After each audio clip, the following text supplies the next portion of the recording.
Bonjour à toutes et à tous, j'espère que vous vous portez bien et que le déconfinement se passe au mieux pour vous et pour vos proches. Mais il semble que la pandémie du coronavirus est en train de décroître très rapidement.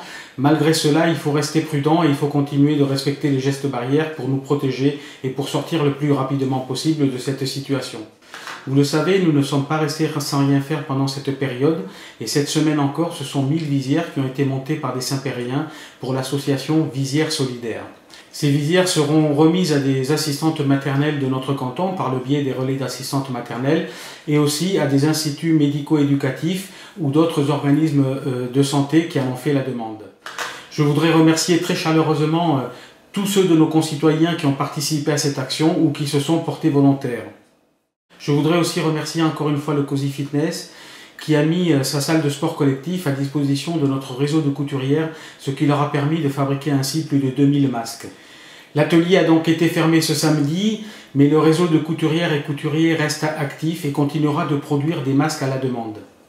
Merci encore à tous ceux qui ont rendu possible cet élan de solidarité qui se poursuivra, car ce que je retiens de cet atelier, c'est les rencontres, c'est le besoin de solidarité, c'est la convivialité qui s'est exprimée lorsque nous nous retrouvions tous les après-midi, parfois pendant plus de 6 heures, pour confectionner des masques au Cozy Fitness.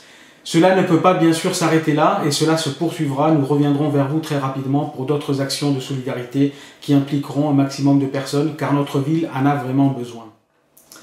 Donc nous sommes déconfinés depuis le 11 mai dernier et la maire sortante a enfin décidé de distribuer les masques fournis par GPS une semaine après les avoir reçus. D'autres communes ont distribué les masques dans les boîtes aux lettres.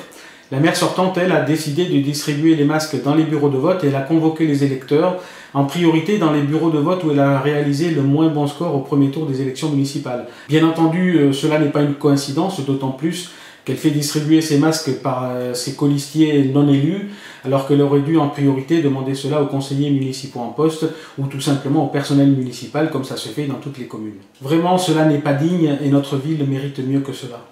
L'autre événement dont je veux vous parler pour terminer, c'est la rumeur de plus en plus persistante d'une tenue du second tour des élections municipales pour le 28 juin prochain. Si cela se confirme, ça veut dire que ça laissera moins de 2 mois à la nouvelle équipe pour préparer la prochaine rentrée scolaire dans les meilleures conditions possibles. Et il faudra dans cette très courte période non seulement organiser la rentrée bien entendu, mais aussi remettre à plat la tarification des services périscolaires pour rendre ces services accessibles à la plupart de nos concitoyens, en tout cas pour faciliter leur accès à ceux de nos concitoyens les plus démunis.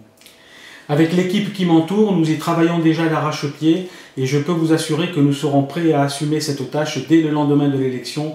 Vous pouvez nous faire confiance. Voilà, portez-vous bien et à très bientôt pour une prochaine vidéo. Au revoir.